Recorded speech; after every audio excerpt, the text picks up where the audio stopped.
E aí, rapaziada, bem-vindo a mais um vídeo do nosso canal. E eu preciso falar, gente, o assunto de hoje é um dos meus favoritos da vida. Deixa eu adivinhar. Stock Car. Isso mesmo, hoje o nosso assunto é Stock Car. O que é, como surgiu, a evolução dos carros ao longo do tempo e o mais importante, como funcionam as corridas, ou seja, um manual de instrução perfeito para você poder acompanhar a categoria mais famosa e prestigiada do automobilismo brasileiro. Então vamos lá. Apresentamos a vocês um manual de instruções da Stock Car, começando com o mais importante. O que é a Stock Car? A Stock Car ela foi criada pela BRAC. Você não sabe o que é a BRAC? Relaxa. A BRAC é a Associação Brasileira... É a Associação Brasileira de Revendedores Chevrolet. E elas se inspiraram ali na NASCAR, sabe? Que também é uma categoria de turismo, só que nos Estados Unidos. Pera. Carros de turismo? Que turismo? Calma, Ju, que eu explico. O termo turismo surgiu originalmente daqueles primeiros carros de passeio, aqueles de duas portas, abertos, de turismo. Turismo. Carro de turismo. Nossa, amiga, tá cagado aqui, hein? Foi só depois de um tempo que a Federação Internacional do Automóvel, ou seja, a FIA, atribuiu esse termo também a carros modificados utilizados para competições, ou então, em alguns casos, apenas representações daqueles carros vendidos em concessionárias. Por exemplo, o primeiro carro da categoria foi um Opala, com a mesma concepção mecânica que o carro de passeio, só que com o interior totalmente diferente, tirou todos os revestimentos. A primeira corrida aconteceu no dia 22 de abril de 1979, no Autódromo de Tarumã, no Rio Grande do Sul. Agora vamos falar sobre a evolução dos carros. Na década de 80, os carros começaram a ficar mais seguros e mais velozes, e a categoria caiu no gosto popular. A média de espectadores por corrida era de 50 mil pessoas. Em 1982, a Stock Car teve sua primeira corrida no exterior, no Autódromo de Estoril, em Portugal. Em 1994, a Stock Car muda de carro base e passa a usar o modelo Ômega, que era super moderninho na época. Isso gerou uma comoçãozinha ali, um burburinho, pela renovação da categoria e também pela aposentadoria do Opala. Para vocês terem uma noção, até hoje existe uma legião de fãs do Opala justamente por conta dessa história com a Stock Car. É isso! E foi nos anos 2000, o ano que eu nasci, olha só. E foi nos anos 2000 que a Stock Car deixa de usar carros de rua adaptados para a corrida e começa a fazer aí um projeto se baseando num chassi tubular... Fugiu a palavra. Chassi tubular específico para a competição, agora foi. Quê?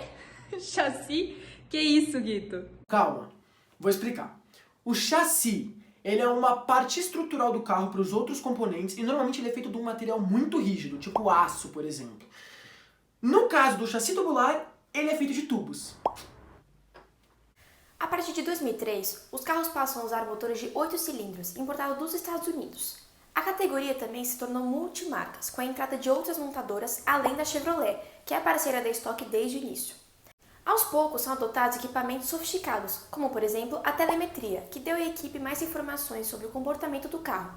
Deixa aí nos comentários se você sabe o que é a telemetria de um carro. Calma, Ju. Isso eu prometo que a gente explica mais tarde, tá bom? Mas ainda falando de estoque, a década de 2010 foi marcada pela passagem de grandes pilotos que haviam corrido em categorias do automobilismo mundial. Isso aconteceu pelo grande sucesso da categoria aqui no Brasil e pela exposição em rede nacional. A combinação desses grandes nomes do automobilismo com grandes eventos que a Stock Car realiza, como a Corrida do Milhão, em que o vencedor leva R$1 milhão para casa, a corrida de duplas, que cada piloto convida um outro piloto para correr com ele, e a Superfinal, que vale o dobro de pontos, fez com que a Stock Car estivesse entre as 5 mais equilibradas categorias de turismo do automobilismo mundial.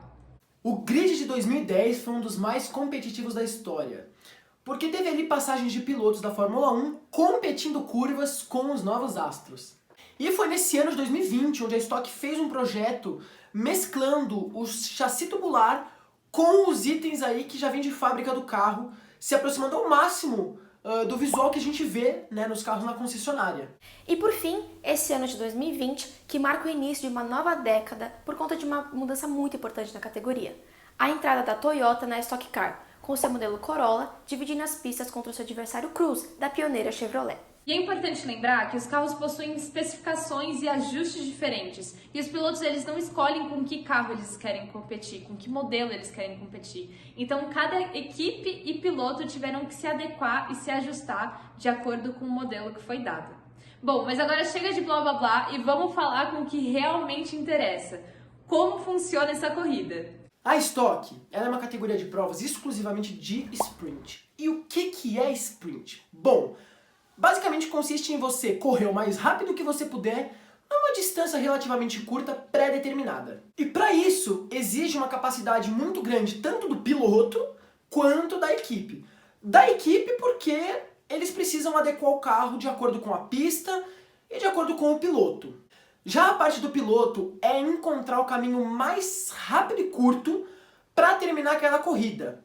E isso envolve diversos fatores como ponto de frenagem, tangência de curva, e nas corridas da Stock também incluem diversas estratégias como o push. O push é um botão localizado no volante dos carros que libera 100 cavalos a mais de potência por um período determinado de tempo.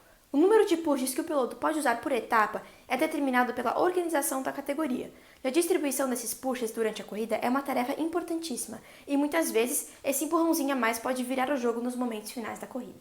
Outro fator determinante das corridas é o abastecimento obrigatório.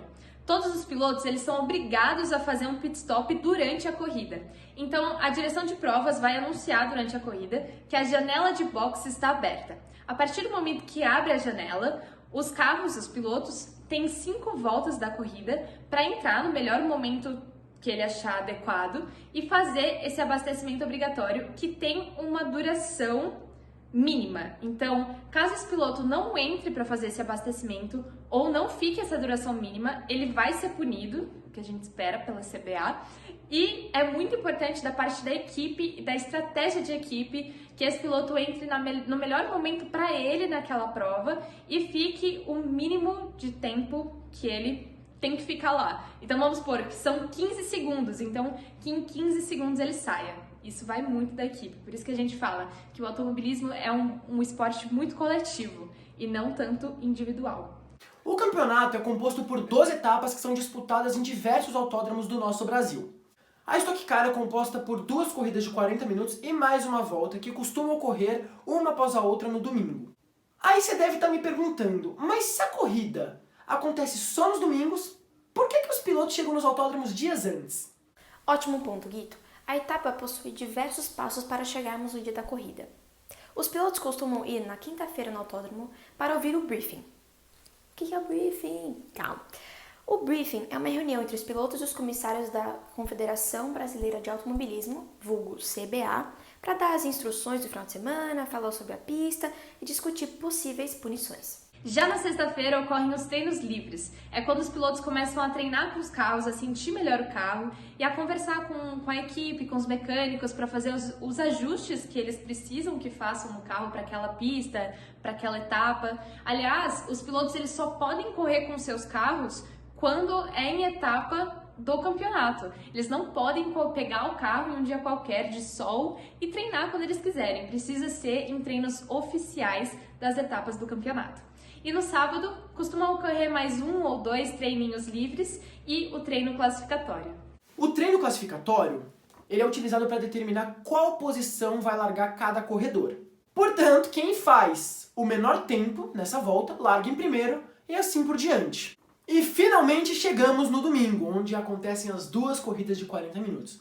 Porém, essas corridas têm pesos diferentes, sendo a primeira corrida tendo um peso maior. Outra característica dessa categoria é a inversão do grid, o grid sendo a posição dos pilotos na largada.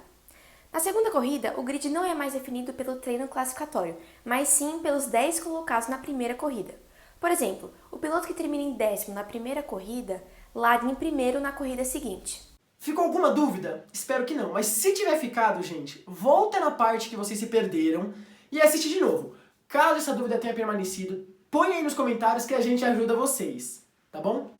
Ah, e não se esquece de dar um like no vídeo, se inscrever no canal e compartilhar esse vídeo com algum amigo que curta automobilismo ou que queira conhecer esse esporte maravilhoso que a gente tanto ama.